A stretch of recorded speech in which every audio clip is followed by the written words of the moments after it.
ሰላም ጤና ይስጥልን ውድ የቻናላችን ተከታታዮች የፕሮግራማችን ቤተሰቦች፣ ይህ አብዲራዋ ቲዩብ ነው።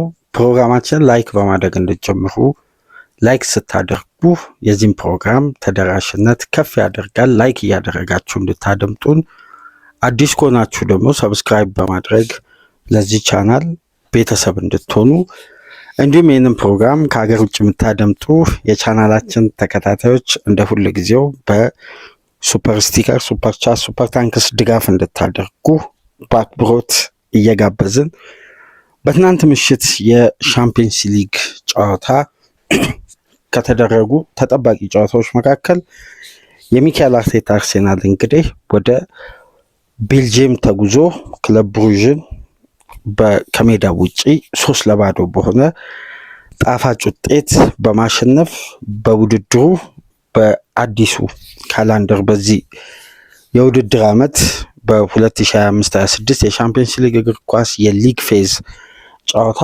ከ6-6 ያሸነፈ ብቸኛ ቡድን በመሆን አሁንም በመሪነት ላይ በአስደናቂ ብቃት በተደራጀ የቡድን እንቅስቃሴ በርካታ ተጫዋቾች በጉዳት በሌሉበት ጨዋታ እንግዲህ ትላልቅ ሮቴሽኖች ተደርገው አርሴናል ግን ሞመንተሙን በዚህ ውድድር በአስገራሚ ድል ማስቀጠሉን ያሳየበት ሌላ አስደናቂ ምሽት ለሚካኤል አርቴታ አርሴናል የተመዘገበበት ውጤት ነበር።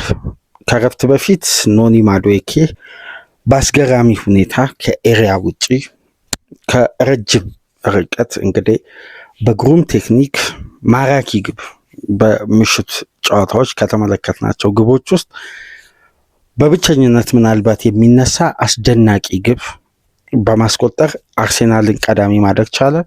ከረፍት እንደገቡ 47ኛ ደቂቃ ላይ ኖኒ ማዱዌኬ ለራሱም ለቡድኑም ሁለተኛዋን ግብ በግሩም ሁኔታ ወደ ተጋጣሚ የመጫወቻ ቦክስ ውስጥ በማርቲን ዙቢመንዲ የተሻገረለትን ኳስ በሄዲንግ አስቆጥሮ የአርሴናልን አድቫንቴጅ ወደ 2 ግብ ያሰፋበትን ግብ ነበር ማስቆጠር የቻለው። ከዛም በኋላ እንግዲህ የአርሴናል ማጥቃት ቀጥሎ ብዙም ደቂቃ ሳይቆይ በ9 ደቂቃ ልዩነት ጋብሪኤል ማርቲኔሊ ከኖኒ ማዱዌኬ አይሻል እንጂ ሌላ አስደናቂ ቴክኒክ የታየበት ግሩም ግብ ብራዚላዊው የክንፍ ተጫዋች አስቆጥሮ የአርሴናልን ድል በ3-0 ውጤት የተጠናቀቀበትን የምሽቱን ጨዋታ የተመለከትንበት፣ የሁለቱ የክንፍ ተጫዋቾች በልዩነት ያመሹበት አስደናቂ ጨዋታ ነበር። የሚካኤል አርቴታ አርሴናል ከቪላ ፓርኩ ሽንፈት በኋላ በፍጥነት ያገገመበት፣ በርካታ ተጫዋቾች በቋሚ 11 ውስጥ በሌሉበት ፈታኙን ባለሜዳውን ክለብ ብሩዥ 3-0 አሸንፏል። ይህን ጨዋታ በተመለከተ ዝርዝር ጉዳዮችን እንመለከታለን። በዚህ ጨዋታ ዙሪያ ትኩረት አድርገን ከወቅታዊ የአርሴናል ሁኔታ ጋር እያገናኘን እንግዲህ በዚህ ፕሮግራም ምንወያይ ይሆናል። ከዚህ ፕሮግራም በመቀጠል እንግዲህ ወደ ሳንቲያጎ በርናባዮ የተጓዘው የፔፕ ጋርዲዮላ ማንቸስተር ሲቲ ከመመራት ተነስቶ 2-1 ያሸነፈበትን ጨዋታ ዛቪ አሎንሶ ላይ ውጥረት፣ ጫና በከፍተኛ ሁኔታ የጨመረውን የበርናባዩን ፍልሚያ በተመለከተ የምናነሳው ነጥብ ይኖራል። ትናንት ምሽት ግን በርካታ ጨዋታዎች በሻምፒየንስ ሊግ እግር ኳስ ተደርገዋል። አንዳንድ ውጤቶችን እስቲ እንመልከትና ወደ አርሴናል ድል የምንመለስ ይሆናል። ካርባክ እና አያክስ በጊዜ ባደረጉት ጨዋታ በአያክስ 4-2 አሸናፊነት ሲጠናቀቅ፣ ቪላሪያል ከኮፐንሃገን በኮፐንሃገን 3-2 አሸናፊነት ተጠናቋል። ወደ ሳን ሰባስቲያን የተጓዘው የሉዊስ ኤንሪኬ ፔዤ የአምናው ሻምፒዮን በሳን ሰባስቲያን እንግዲህ ያለምንም ግብ ያጠናቀቀበትን ጨዋታ አስመዝግቧል። ከ10 ዓመት በኋላ ነው ፒኤስጂ በሻምፒየንስ ሊግ እግር ኳስ 0-0 የሆነ ውጤት ሲያስመዘግብ ለመጀመሪያ ጊዜ ነው። ከዛን ከሪያል ማድሪዱ ጨዋታ በኋላ ለመጀመሪያ ጊዜ ከ10 ዓመት በኋላ ፒኤስጂ ያለምንም ግብ ከሜዳ ውጪ ውጤትን ያጠናቀቀበት ምሽት ነበር። እንዲሁም ሌቨርኩዘን እና ኒውካስል ባደረጉት ጨዋታ 2-2 ሲለያዩ የአንቶኒዮ ኮንቴና የጆዜ ሞሪኖ ፍልሚያ በቤኔፊካ የተደረገው በጆዜ ሞሪኖ 2-0 አሸናፊነት ተጠናቋል። በአንቶኒዮ ኮንቴ ላይ ጆዜ አስደናቂ ድል ማስመዝገብ ችለዋል።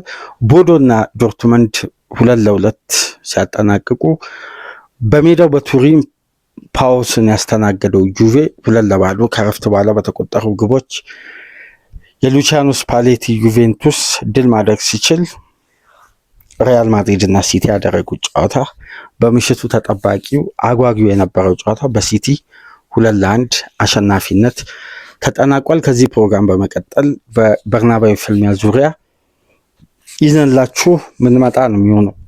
ነገር ግን ይሄ ፕሮግራም ትኩረት የሚያደርገው የአርሴናልን ድልና ሰሞነኛውን የቡድኑ የጉዳት መረጃዎች የጉዳት ዜናዎች በስፋት እየወጡ ነው የሚገኙት። ከዚህም ጨዋታ ቀደም ብሎ ሌላ አዲስ የጉዳት ዝርዝር መሰማቱን እናስታውሳለን። ከጨዋታው ቀደም ብሎ ሲጠበቅ የነበረው ወይም በጨዋታው በቋሚነት ምናልባት የመጀመር እድሉ ካለው ውስን አማራጭ የሚካኤል አርቴታ ቡድን ጁሪየን ቲምበር እንዳለፉት ጨዋታዎች በመሀል ተከላካይ በኩል ከሂንካፔ ጋር ይጣመራል ተብሎ ሲጠበቅ እንግዲህ መጨረሻ ላይ ባጋጠመው ጉዳት ምክንያት ከጨዋታው ውጭ እንደሆነ ሚካኤል አርቴታ በመግለጽ እንግዲህ ያለ ተፈጥሯዊ ፖዚሽን በምሽቱ ጨዋታ ክርስቲያን ኖርጋርድን ከሂንካፔ ጋር በማጣመር ነው ሚካኤል አርቴታ ጨዋታውን የጀመረው። በዘንድሮ ሲዝን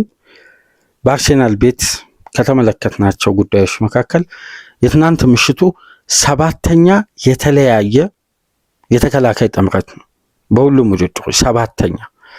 ይሄ የሚያሳየው ምንድነው? በቡድን ውስጥ ያለው የጉዳት መበራከት ነው። ነገር ግን አርሴናል እንደ ቡድን ያለውን ሞመንተም የያዘውን መንገድ በዚህ ጉዳት መደራረብ በዚህ ጫና ውስጥ ሆኖ እንኳን በሊጉም በሻምፒየንስ ሊግም መሪ መሆኑን አስቀጥሏል። ያለፈው ሳምንት በቪላ ፓርክ ሽንፈት ቢያስተናግድም ግን ቶሎ ሪከቨር አድርጎ አስደናቂ ምላሽ መስጠት ችሏል። ያውም በምሽቱ ጨዋታ ከቋሚ 11 ውስጥ በርካታ ተጫዋቾች በሌሉበት ከቪላው ጨዋታ ብቻ የ5 ተጫዋች ለውጥ ነው የሚካኤል አርቴታ አርሴናል አድርጎ ወደ ጨዋታ የገባው። ሁለቱ ፉልባኮች ለምሳሌ ሉዊስ ኬሊ እና ቤን ዋይት ለመጀመሪያ ጊዜ ነው የተጣመሩት በአንድ ጨዋታ።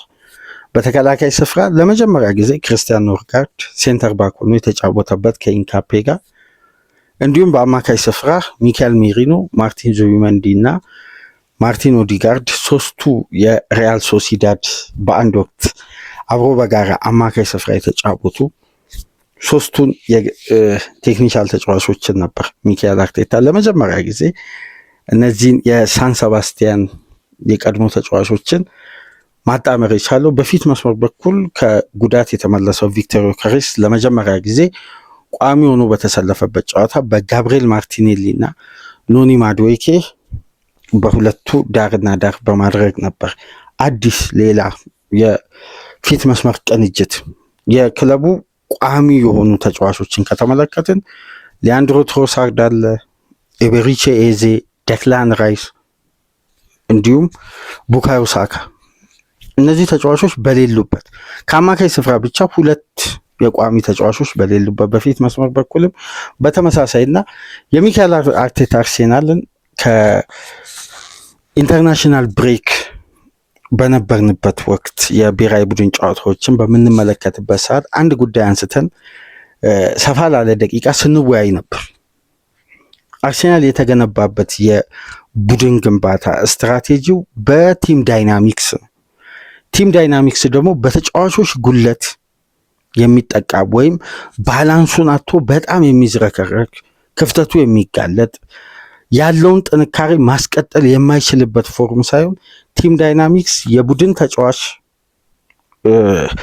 በቡድኑ ላይ ያለው አገልግሎት ቀጥታ የሚያደርገው ተሳትፎ በሚሰጠው ሚና የሚተገብረውና የሚሰጠውን ኃላፊነት የሚወጣበት የጨዋታ ስትራቴጂ ሁሌም የተጫዋቹን ጥራትና ኳሊቲ በቦታ ላይ ያለውን ተጫዋች በመተካት ሳይሆን ይሄ ቦታው ላይ ኃላፊነት ተሰጥቶት የሚገባው ተጫዋች የሚወጣው የዕለቱ የዕለቱ ኃላፊነት ነው የሚሆነው። በቀጥታ አንድ ተጫዋች ጎሎ በዛ ተጫዋች ቦታ የሚገባ ተጫዋች በተመሳሳይ ካራክተር እንዲጫወት ሳይሆን ቦታውን ሲሞላ የሚሰጠው የራሱ ኳሊቲ አለ።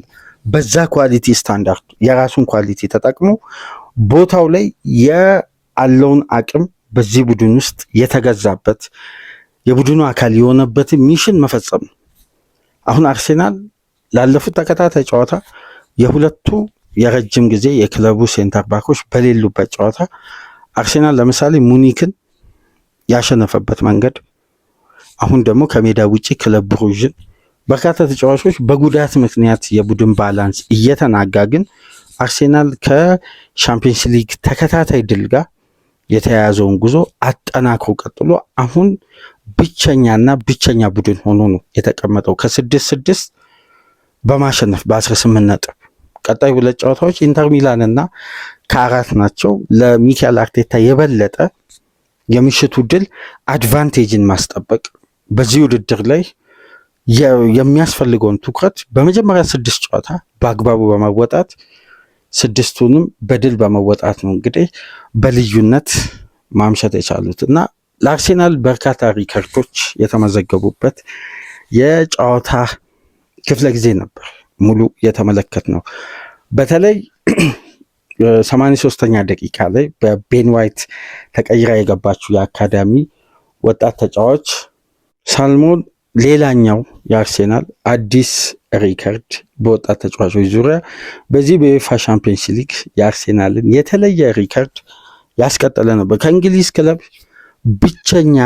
ብቸኛ ክለብ የለንደኑ አርሴናል ነው። በሻምፒየንስ ሊግ እግር ኳስ ተሳትፎ 3 ወጣት ተጫዋቾች 16 ዓመት ወይም ከዛ በታች የሆኑ በሻምፒየንስ ሊግ እግር ኳስ የመጀመሪያ ጨዋታቸውን በማድረግ ከእንግሊዝ ክለብ የትኛው ይህን ታሪክ አስመዝግቦ አያውቅም። ከዚህ በፊት እንግዲህ ማክሲ ዳውንማን ከዛ ቀደም ብሎ ደግሞ ጃክ ዊልሸርን እናስታውሳለን። ይሄ የአርሴናል የቡድን ዲኤንኤ ነው። ለወጣት ተጫዋቾች እንግዲህ በእንዲህ አይነት ግዙፍ ውድድር ላይ በተለይ የተጫዋቾች ጉዳት ባለበት ጨዋታን በማረጋገጥ የጌም ማኔጅመንትን ከፍ ለማድረግ ወጣት ተጫዋቾች የሚያገኙትን ደቂቃ አጋጣሚ በዩኤፋ ሻምፒየንስ ሊግ ለመጠቀም የተሻለ እድል ስለነበረው ጨዋታው ይህንን ተጠቅሞ እንግዲህ ሚካኤል አርቴታ ይህን ወጣት ተጫዋች 83ኛ ደቂቃ ላይ በቤን ዋይት ቀይሮ በማስገባት ሌላ አዲስ ሪከርድ ክለቡ ያስመዘገበበት ነበር።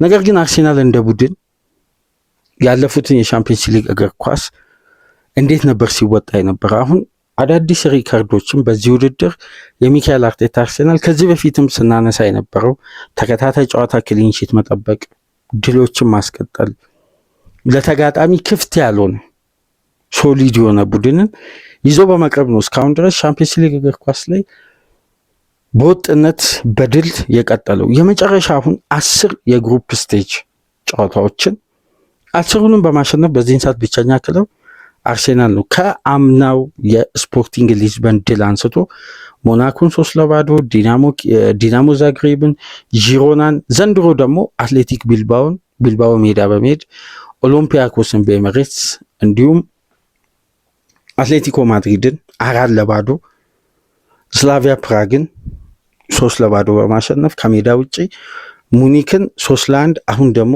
ክለብ ብሩዥን 3-0 ከሜዳ ውጭ።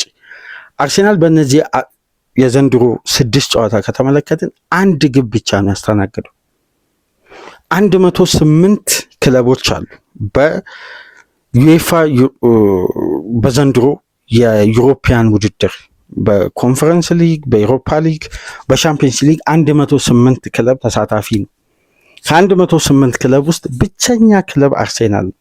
ምንም አይነት ሽንፈት፣ ምንም አይነት ያቻ ውጤት ያላስመዘገበ ከ6-6 በማሸነፍ ከ108 ቡድኖች ውስጥ ብቸኛ ቡድን ነው።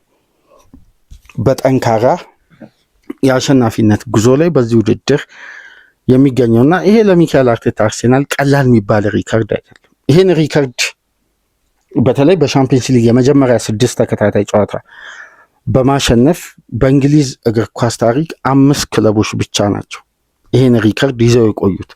ማንቸስተር ዩናይትድ በ1965-66 የውድድር ዓመት፣ ሊድስ በ1969 እና 70 የውድድር ዓመት፣ ሊቨርፑል በ2021-22 እና በተጠናቀቀው የውድድር ዓመት 2024-25 ያለፈው የውድድር ዓመት፣ ማንቸስተር ሲቲ በ2023-24 የውድድር ዓመት እና የዘንድሮ አርሴናል የዚህ ሪከርድ ተጋሪ ሆኗል እና የሚካኤል አርቴታ አርሴናል በአስደናቂ የሻምፒየንስ ሊግ እግር ኳስ የማሸነፍ ጉዞ ላይ ነው የሚገኘው። ይህንንም በምሽቱ ጨዋታ ማስቀጠል ችሏል። ከምሽቱ አጋጣሚዎች መካከል በልዩነት የሚነሳው ከቼልሲ ከፈረመበት ጊዜ አንስቶ የመጀመሪያው ጨዋታ፣ ቀጣይ ጨዋታዎች ላይ ብቃቱን አውጥቶ እስከሚያሳይ ድረስ 52 ሚሊዮን ፓውንድ ስለወጣበት ምክንያትና ስለ ተጫዋቹ ብቃት ተያያዥ ጉዳዮችን በማንሳት በከፍተኛ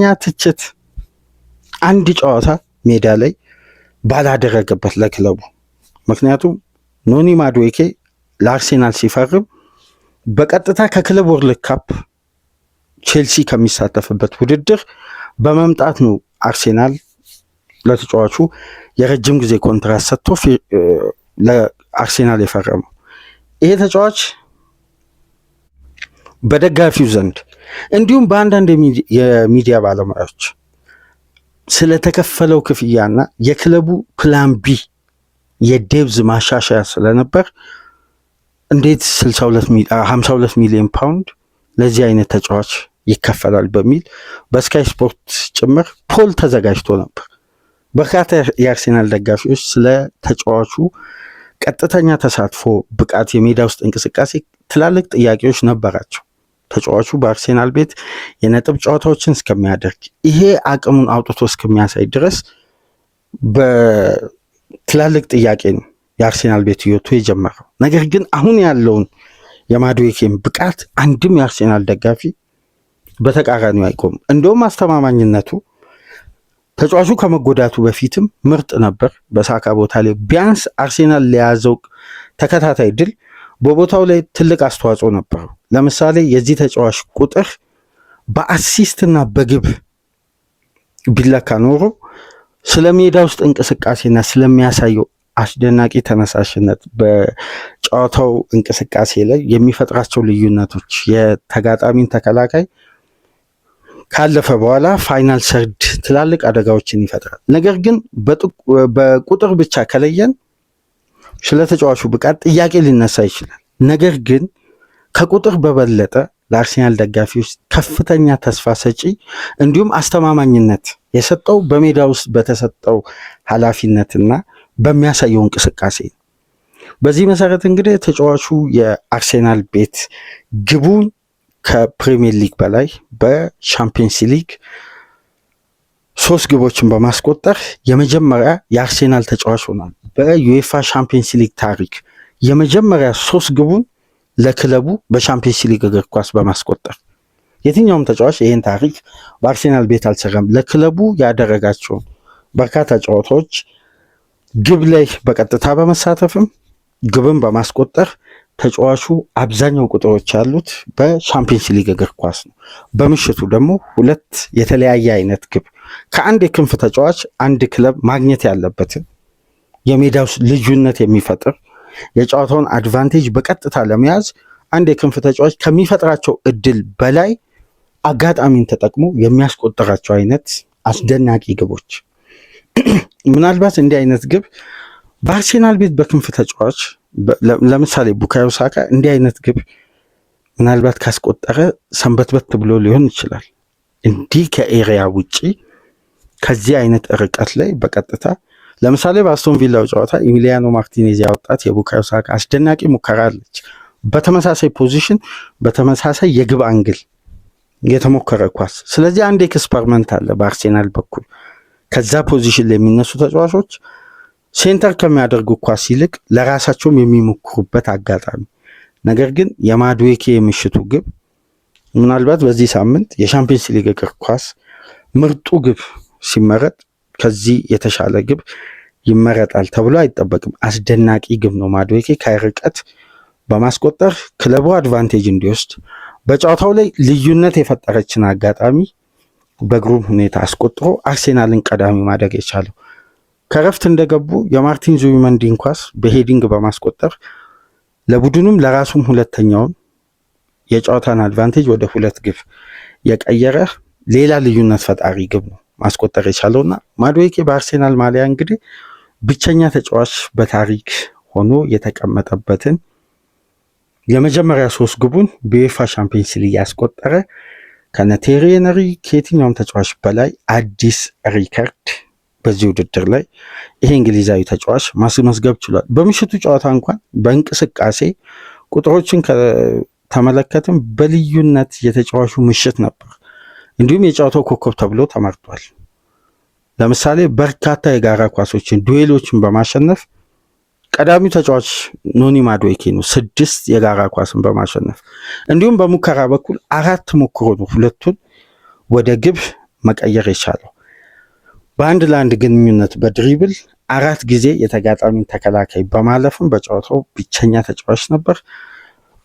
እንግዲህ 2 ግብ ማስቆጥሮ አርሴናልን 3-0 ድል እንዲያደርግ የበኩሉን ድርሻ ተከታታይ 2 ግብ በማስቆጠር ነበር። በምሽቱ እንግዲህ አስደናቂ ለራሱ ልዩ በነበረ የምሽቱ ጨዋታ ተጫዋቹ ልዩነት ፈጥሮ የጨዋታው ኮከብ መባል የቻለው። ታዲያ አርሴናል በምሽቱ በዚህ በማዱዌኬ ግብ ያስመዘገበው የተጫዋቹ የግል ሪከርድ አለ። እንዲሁም በተጨማሪ 3ኛዋን ግብ ያስቆጠረው ጋብሪኤል ማርቲኔሊ። እንግዲህ የማርቲኔሊ አስተዋጽኦ በዘንድሮ ሲዝን በሊጉም ተቀይሮ እየገባ አንዳንድ ትላልቅ ጨዋታዎች ላይ ልዩነት ሲፈጠር አይተናል። የሻምፒየንስ ሊጉ ግን የማርቲኔሊ ልዩነት ፈጣሪ መሆን ከጨዋታ ጨዋታ እየቀጠለ በእያንዳንዱ ጨዋታ። ለምሳሌ የተጫዋች አርሴናል በዘንድሮ ሲዝን በሻምፒየንስ ሊግ ካደረጋቸው 6 ጨዋታ በ5ቱ ተከታታይ ጨዋታ ላይ ግብ በማስቆጠር ሌላ አዲስ ሪከርድ ጋብሪኤል ማርቲኔሊ በግሉ አስመዝግቧል። ከአትሌቲክ ቢልባኦ ጋር ተቀይሮ በመግባት የጨዋታው ልዩነት የፈጠረበትን አጋጣሚ እናስታውሳለን። አስቆጠረ፣ ለሊያንድሮ ትሮሳርድ አሲስት ማለት ቻለ። በዛ ጨዋታ አትሌቲክ ቢልባኦ ላይ ግብ አስቆጠረ፣ ኦሎምፒያኮስ ላይ በተመሳሳይ፣ አትሌቲኮ ማድሪድ ላይ፣ ባየር ሙኒክ ላይ፣ አሁን ደግሞ ክለብ ብሩዥ ላይ የመጀመሪያ 5 ተከታታይ ጨዋታ በቻምፒየንስ ሊግ እግር ኳስ ለሚካኤል አርቴታ አርሴናል ግብ በማስቆጠር እንዲሁም ለአርሴናል እንደ ቡድን በዩኤፋ ቻምፒየንስ ሊግ ታሪክ 5 ተከታታይ ጨዋታ ላይ ግብ ያስቆጠረ ብቸኛ ተጫዋች ነው። ከየትኛውም ተጫዋች በላይ በአርሴናል እግር ኳስ ታሪክ ለ5 ተከታታይ ጨዋታ በተጫወተበት ጨዋታ 5 ግብ በማስቆጠር በተከታታይ አንዳንድ ግብ በየጨዋታው አስቆጥሮ እንግዲህ በአዲስ ሪከርድ በዩኤፋ ቻምፒየንስ ሊግ ታሪክ ይሄ ብራዚላዊ ተጫዋች በተመሳሳይ መመዝገብ የቻለበትን ልዩ ምሽት ነው ማሳለፍ የቻለው እና ግቡን ያስቆጠረበትን ቴክኒክ ራሱ ብትመለከቱ ከዚህ በፊት በአርሴናል ቤት አሁን የማናስተውላቸውን አዳዲስ የጨዋታ ሂደቶችን እየተመለከትን ነው። ማዱዌኬ ያስቆጠረበት መንገድ፣ ማርቲኔሊ ያስቆጠረበት መንገድ በተደጋጋሚ በቅርብ ሳምንት አርሴናል እንዲህ አይነት እንቅስቃሴዎችን እያዘወተረ እንደሆነ እያስተዋልን ነው። ለምሳሌ ከኤሪያ ውጭ ከቦክስ ውጭ በቀጥታ በሚመቱ ሹቶች ግቦችን በማስቆጠር እድሎችን በመፍጠር ተጋጣሚ ላይ ከኤሪያ ውጭ በሚቆጠሩ ግቦች አድቫንቴጅ በመውሰድ ጨዋታን በልዩነት በማሸነፍ ለምሳሌ የሚካኤል አርቴታ አርሴናል አምና በሁሉም ውድድሮች 16ኛ ነበር ከፕሪሚየር ሊግ ተሳታፊ ክለቦች እና በፕሪሚየር ሊግ ካደረገው 38 ጨዋታ ሲለካ አርሴናል ከኤሪያ ውጪ ሹቶችን አያስቆጥርም። ትልቁ ችግር በተጠናቀቀው የውድድር ዓመት እና በልዩነት ጨዋታዎች ላይ አልፎ አልፎ በሚቆጠሩ ግቦች ስታቶች ሲወጡ በርካታ ክለቦች ከኤሪያ ውጪ በሚቆጠር ግብ ለምሳሌ የጨዋታ ልዩነት የፈጠረ ከኤሪያ ውጪ ግቦችን በማስቆጠር አርሴናል ያለው አነስተኛ ኤክስጂ። በዘንድሮ ሲዝን ግን አርሴናል ከቦክስ ውጪ በርካታ ሙከራዎች እያደረገ ነው። ለምሳሌ ማርቲን ዙቢመንዲ ያስቆጠራትን ግብ እናስታውሳለን። ከኤሪያ ውጪ የመጣውን ቮሊ ግሩም ግብ አስቆጥሯል። አሁን ደግሞ በአንድ ጨዋታ ከተቆጠሩ 3 ግቦች 2ቱ በእንዲህ አይነት ቴክኒክ ከተቆጠረ የሚካኤል አርቴታ አርሴናል አዲስ የሹት ፕራክቲስ መጀመሩንም ፍንጭ የሰጠ ይሄ ሙከራ ደግሞ ከቪላ ጨዋታ ጋር አስተውለን ነበር። ደክላን ራይስ ከኤሪያ ውጭ የሞከረበትን ቡካዮ ሳካ እንደውም አስደንጋጭ ምርጥ ሙከራ ነበር። የኢሚሊያኖ ማርቲኔዝ ጥንካሬ ነው እዛ ጋር እንግዲህ ያ ኳስ እንዳይቆጠር ያደረገው እንጂ በልዩነት ነበር ከኤሪያ ውጭ ሳካ አሪፍ እድል አግኝቶ በግብ ጠባቂው ችሎታ እንግዲህ ሳይቆጠር ይቀረው። በተመሳሳይ ይሄ ተጫዋች ልክ እንደ ማድዌኬ ምርጥ ባይሆን እንኳን በዚህ ሳምንት ከተቆጠሩ ግቦች ምናልባት አርሴናል አንደኛና ሁለተኛ የአርሴናል ተጫዋቾች ያስቆጠሩት ግብ ሊቀመጥ ይችላል በደረጃ። የማድዌኬ የመጀመሪያ ግብ፣ የማርቲኔሊ ሶስተኛዋ ግብ በአርሴናል ደጋፊዎች ዘንድ እንግዲህ የሚወደድ የሻምፒየንስ ሊግ እግር ኳስን የሚመስል ምርጥ ግቦችን በተመለከትንበት ጨዋታ እንግዲህ አርሴናል በነበረው የማታ የብሩዥ ጨዋታ በአንዳንድ እንቅስቃሴዎች እንግዲህ ከአርሴናል የዘንድሮ የቡድን ጥንካሬ ጋር ያልተስተዋለ ክፍተቶች አሉ። ለምሳሌ ቡድኑ በምሽቱ ጨዋታ ባልተለመደ መልኩ በርካታ ኢላማውን የጠበቀ ሙከራ አስተናግዷል። አርሴናልም ክለብ ብሩዥም ክፍት ነበሩ። ክፍት የነበረ እንቅስቃሴ ማራኪ ጨዋታ ነበር። በሁለቱም ክለቦች በኩል ሙከራዎች በተደጋጋሚ ይደረጋሉ። ብሩዥ 18 ሞክሮ 7ቱ ኢላማቸውን የጠበቁ ናቸው። እንዲሁም አርሴናል 20 ሙከራ ሞክሮ 11 ኢላማውን የጠበቀ ሙከራ አድርጎ ነው 3 ግብ ያስቆጠረው። ካየም በጨዋታው ፉክክር ራሱ ሚዛናዊ ነበር። ሁለቱም ቡድኖች ጨዋታ ሊያሳዩት ፉክክር በነበረው የሁለቱ ክለቦች የማጥቃት እንቅስቃሴ አስደናቂ። አርሴናል ጨዋታን ለመግደል የመረጠበት የጨዋታ ስታይል ውጤታማ ነበር። ክለብ ብሩዥ እንግዲህ ያገኘውን እድል በአግባቡ አልተጠቀመም። በሁለቱ ክለቦች መካከል እኩል 50-50 ነበር ፖሴሽን። እንዲሁም ሁለቱም ክለቦች በተጋጣሚ አደጋ ክልል የነኳቸው ኳሶች እኩል 29 ኳስ ነው መንካት የቻሉት።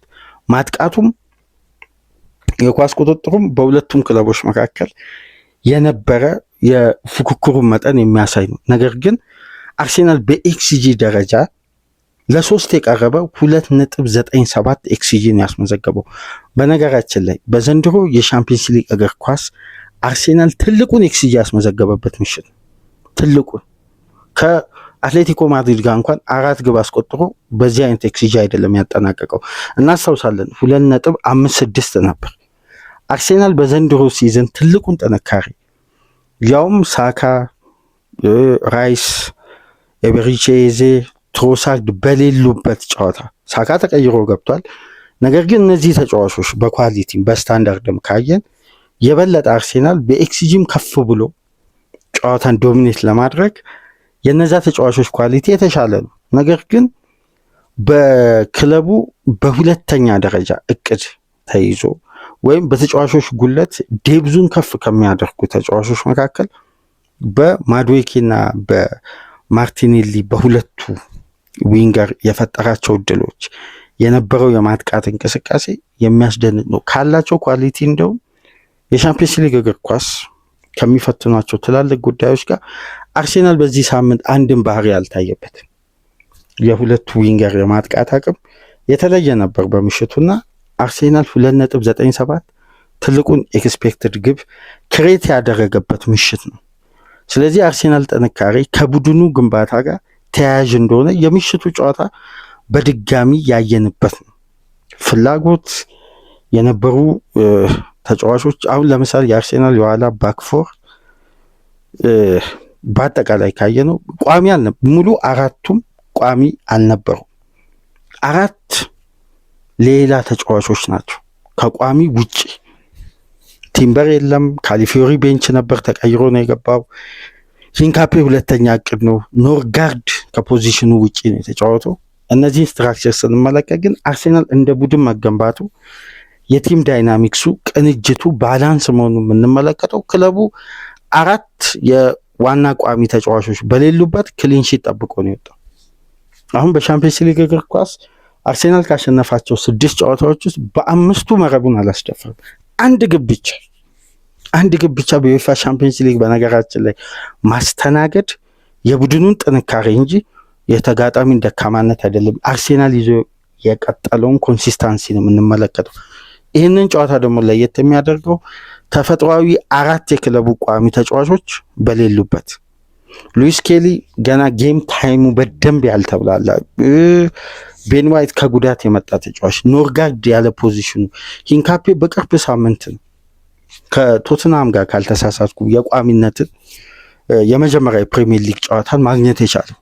ግን ክለቡ በፍጥነት ነው በእነዚህ 4 ተጫዋቾች እንኳን አዳፕት ማድረግ የቻለው። አርሴናል ላይ ክሬት የተደረገው ኤክስጂ ከ1.06 በላይ አልነበረም። 7 ኢላማውን የጠበቀ ሙከራ እንኳን አስተናግዶና አርሴናል ኮምፓክት የሆነ ባህሪውን ከጨዋታ ጨዋታ በሚፈጠርበት ልዩነትም አደጋ የሚሆን ራሱን አጠንክሮ ይዞ የሚወጣበት የማሸነፊያ መንገድ እንግዲህ ከጊዜ ወደ ጊዜ ከፍ እያለ አሁን የቡድኑ ሞመንተምና ቲም ዳይናሚክስ በግልጽ እየታየ የመጣ ይመስላል። ምክንያቱም በሊጉ መጀመሪያ አካባቢ የመጀመሪያ 10-12 ጨዋታ አርሴናል ቡድን የተገነባው በሴት ፒስ ካራክተርም ስትራክቸርም በዚህ አይነት አይደንቲቲ አይደለም፣ ጌም ኦፍ ስቴት ነው ስንል የነበረው ለዚህ ነው። አሁን አርሴናል ቤት ስለ ሴት ፒስ መነሳት ቆሟል። አርሴናል የሴት ፒስ ግብ አስቆጠረ። ሴት ፒስ እና አርሴናል አሁን ከተገናኙ ሰንበትበት ብሏል። ግን የተለየ የሴት ፒስ አማራጭን ተጠቅሞ አድቫንቴጅን መውሰድ ከፈለገ በጨዋታው በባህሪ ለሴት ፒስ የሚመች ተጫዋች በሜዳ ውስጥ ካለ ያንን አጋጣሚ ይጠቀማል። ይሄ ደግሞ የአንድ ቡድን የማሸነፊያ መንገድ አማራጭ ነው። ነገር ግን አርሴናል አሁን የሴት ፒስ ፓወሩን በጋብሪኤል ማጋሌሽ እንዲሁም ጁሪየን ቲምበር፣ ካይ ሃቨርት፣ ዊሊያም ሳሊባ እነዚህ ተጫዋቾች ከሌሉ ደግሞ ክፍት በሆነ እንቅስቃሴ በእንዲህ መልኩ ጨዋታዎችን ማሸነፍ እንደሚችልም ትክክለኛ የቡድኑን ባህሪ በፕሪሚየር ሊግ ብቻ ሳይሆን በሻምፒየንስ ሊግም እያሳየ ይገኛል እና በልዩነት በርካታ ተጫዋቾች በጉዳት ምክንያት ባልተሰለፉበት የምሽቱ ጨዋታ እንግዲህ የሚካኤል አርቴታ አርሴናል 3-0 ከቤልጅየም 3 ጣፋጭ ነጥብ ይዞ ተመልሷል። በነገራችን ላይ በምሽቱ ጨዋታ ከ332 ቀናት በኋላ ጋብሪኤል ጄሱስ ከኤሲኤል ጉዳት አገግሞ ለመጀመሪያ ጊዜ ወደ ሜዳ ተቀይሮ በመግባት እንግዲህ የተወሰኑ ደቂቃዎችን በሜዳ ውስጥ ቆይታ ማድረግ ችሏል።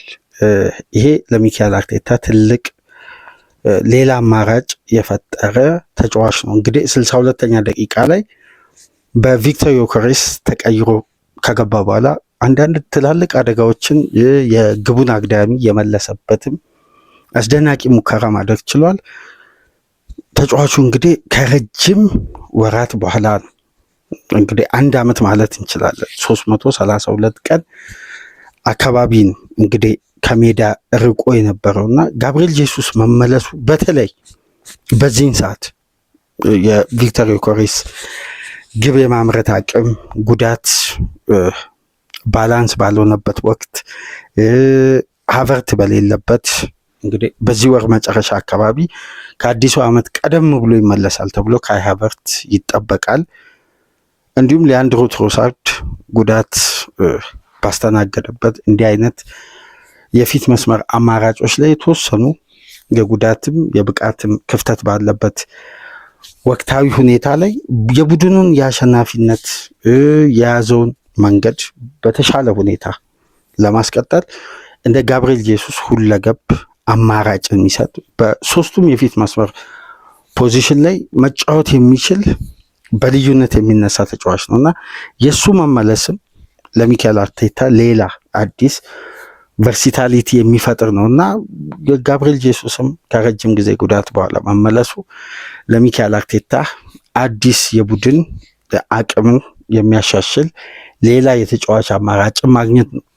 በነገራችን ላይ አርሴናል በምሽቱ ጨዋታ በአጠቃላይ የቡድኑን ምርጥ 11 ተመልክተን ያስመዘገበውን ውጤት የተለያዩ ሁኔታዎችን ስንመለከት የሮቴሽን ጉዳይ ይሄ ሎድ እና ጌም ማኔጅመንት በደንብ አድማጮች ከዚህ ፕሮግራምም ቀደም ብለን ቅድመ ጨዋታ ግምገማ ትናንት በለቀቅነው ፕሮግራም ያለፉትን ጨዋታዎች ቅድመ ጨዋታ ግምገማ ስናነሳ የነበረው በተለይ አሁን ዲሴምበር ከገባ በኋላ ሚካኤል አርቴታ ጨዋታዎች ላይ የሚወስደው ሪስክ፣ ጨዋታዎች ላይ የሚወስነው ውሳኔ ባለፉት ዓመታት ክለቡን ከዋንጫ ካስቀሩ ምክንያቶች በትልቁ ምናልባት ለይተን ብናወጣ ያ ጉዳይ የአርሴናልም ደጋፊዎችም ጥያቄ ሊሆን ይችላል።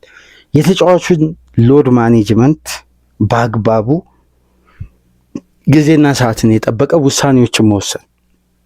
ለምሳሌ ከዚህ ጨዋታ ደክላን ራይስ ውጪ ከሆነባቸው ምክንያቶች መካከል የተደራራቢ ጨዋታ ጫናና በቪላ ጨዋታ አርቴታ ሪስክ ወስዶ ነው ተጫዋቹን ያስገባው ወደ ሜዳ። ሪስክ ከወሰደባቸው ጉዳዮች መካከል ጤንነቱ ላይ እንግዲህ በፍጥነት ሪከቨር እንዲያደርግና አንዳንድ የማስታገሻ መድኃኒቶች እንዲጠቀም ተደርጎ ነው የገባው እና ለዛ ሁሉ ጫና መደራረብ ተጫዋቹ እያንዳንዱን ጨዋታ የሚያጠናቅቅበት ቴምፖ። አሁን ለምሳሌ የብሬንፎርዱ ጨዋታ ለደክላን ራይስ ለአርሴናልም ብዙ አንገብጋቢ ጨዋታ አልነበረም። አርሴናል ጨዋታውን በሚገባ ኤክስፐሪመንታል ዊን ነው ብለናል በወቅቱ። በዛም ጨዋታ ማሳረፍ የሚችልበት እድል ነበሩ። አሁን ለምሳሌ በእያንዳንዱ የፕሪሚየር ሊግ ጨዋታ በእያንዳንዱ የሻምፒየንስ ሊግ ጨዋታ ላይ የማርቲን ዙቢመንዲ ተሰላፊ መሆን እዚህ ተጫዋች ላይም የፕሪሚየር ሊጉ ፍጥነትና ጉልበት እንዳለ ሆኖ በሻምፒየንስ ሊግ እግር ኳስ ተጫዋቹ እያንዳንዱን ጨዋታ እንዲጀምር መደረጉ ምናልባት ሌላ ሎድ ሌላ አማካይ ተጫዋች ላይ ምናልባት በበቂ ሁኔታ ተተኪ አማራጭ በሌለበት ፖዚሽን ላይ አርቴታ ሪስክ አሁን የራይስ ጉዳይ የህመም ጉዳይ እንደሆነ ያነሳው ጉዳት አይደለም፣ መጠነኛ ህመም ነው። ህመም ደግሞ ለተጫዋች የቀናት ልዩነት እንጂ ወደ ሳምንት የሚርቅ አይደለም።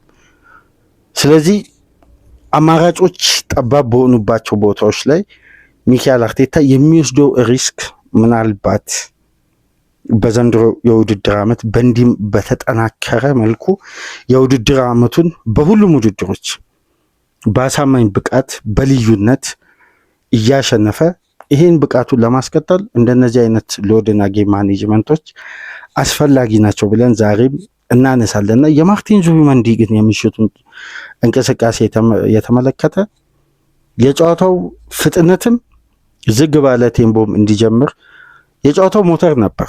ጨዋታውን ሲያፈጥን ነበር፣ ጨዋታውን ሲያቀዘቅዝ ነበር። ለምሳሌ 10 ጊዜ ወደ ተጋጣሚ የመጫወቻ ክልል ወደ ፋይናል ሰርድ በመግባት እንደ ማርቲን ዙቢመንዲ በጨዋታው ከፍተኛ ቁጥር ያስመዘገበ የለም። 8 ፖሴሽኖችን በማሸነፍም ብቸኛ ነው። በጨዋታው 6 ቻንሶችን ክሬት አድርጓል። 4 የጋራ ኳሶችን በማሸነፍ በጨዋታው በአጠቃላይ 3 ቢግ ቻንስ ክሬት አድርጓል። እንደ ፈጣሪ አማካይ ማለት 2 አሲስት ማድረግ ችሏል። በማጥቃቱም በመከላከሉም በኩል አርሴናል የተዋጣለትን ሚዛን እንዲጠብቅ ከሚካኤል ሜሪኖ እና ከማርቲን ኦዲጋርድ ጋር የቀድሞ የሶሲዳድ የቡድን ጓደኞች ጋር አብሮ በመሆን አርሴናል እንግዲህ በምሽቱ ጨዋታ አስፈላጊውን ጣፋጩን ውጤት በግሩም ሁኔታ ይዞ እንዲመለስ ሌላኛው ሚና ከተወጡ ተጫዋቾች መካከል አንዱ ማርቲን ዙቢመንዲ ነው። ምናልባት ጨዋታው ላይ አሁን የማዱዌኬ እነዛ የሚያማምሩ ግቦች ብቃት ልዩነት ነው። ግብና ብቃት አብሮ ሲታጀቡ የተጫዋቾችን የሜዳ ውስጥ ተጽዕኖ ከፍ ያደርጋል። ነገር ግን ጨዋታው ላይ የአርሴናል ኃይል የነበረው የጀርባ አጥንት የነበረው ልዩነት ፈጣሪው ማን ነው ቢባል ማርቲን ዙቢመንዲ ነው። እያንዳንዱ ተች አደጋ ነበረው፣ እያንዳንዱ ተች እና የተጫዋች ሌላ አስደናቂ 90 ደቂቃን ማሳለፍ ችሏል። አርቴታ ምሽት ላይ ካደረጋቸው ውሳኔዎች መካከል ምናልባት ይሄ የጉዳት መደራረብ እንዳሰጋው የተረዳ ነው። ዮከሬስን ማርቲን ኦዲጋርድን በኢተን ንዋኔሪ ቦታው ላይ ለመሞከር ያደረገው ለውጥ እንዲሁም ሂንካፔን በሪካርዶ ካሊፊዮሪ ቀይሮ ያስወጣበት እንዲህ አይነት ጌም ማኔጅመንት መጠቀሙ ምናልባት ለቀጣይ ተደራራቢ ጨዋታ የበለጠ ስብስቡ ማኔጅ ለማድረግ የሚያመች ነው። በአጠቃላይ እንግዲህ አርሴናል ወደ ቤልጅየም ተጉዞ 3-0 2 በኖኒ ማዱዌኬ 1 በጋብሪኤል ማርቲኔሊ ግሩም ግቦች ታጅቦ ከ6-6 በማሸነፍ በ18 ነጥብ አንድ ግብ ብቻ አስተናግዶ የዘንድሮ የሊግ ፌዝ መሪ ሆኖ በበለጠ አጠናክሮ የቀጠለበትን ጨዋታ በእንዲህ መልኩ ተመለከትን። ከዚህ ጨዋታ በቀጥታ ወደ ሳንቲያጎ በርናባዩ ሄደን እንግዲህ በተጋጋለው ሚዲያው በከፍተኛ ሁኔታ በተንጫጫበትና ጫና በፈጠረበት የዛቪ አሎንሶ ቆይታ ዙሪያ እንግዲህ ለሚዲያውም ለተቾቹም ለጠያቂውም ለአሰልጣኙ ላይም አንዳንድ ጥያቄ ለሚያስነሱትም በበለጠ ምቾት የፈጠረው የምሽቱ የማንቸስተር ሲቲ ድል በሳንቲያጎ በርናባዩ ማድሪድን ያሸነፈበትን ጨዋታ እስቲ ሰፋ ላለ ደቂቃ ከወቅታዊ ጉዳዮች ከምሽቱ እንቅስቃሴ ጋር እያገናኘን ነጥብ በነጥብ የምንወያይበትን ፕሮግራም ይዘላችሁ እንመጣለን። ላይክ እያደረጋችሁ ሰብስክራይብ እያደረጋችሁ አዲስ ከሆናችሁ ደግሞ እየተቀላቀላችሁ ቻናላችንን ይህንን ፕሮግራም ከሀገር ውጭ የምታደምጡ ደግሞ በሱፐር ስቲከር፣ በሱፐር ቻት፣ በሱፐር ታንክስ ድጋፋችሁን እንድታደርጉ በአክብሮት እየጋበዝን የአርሴናልና የብሩጅን ጨዋታ በእንዲህ መልኩ ተመለከትን።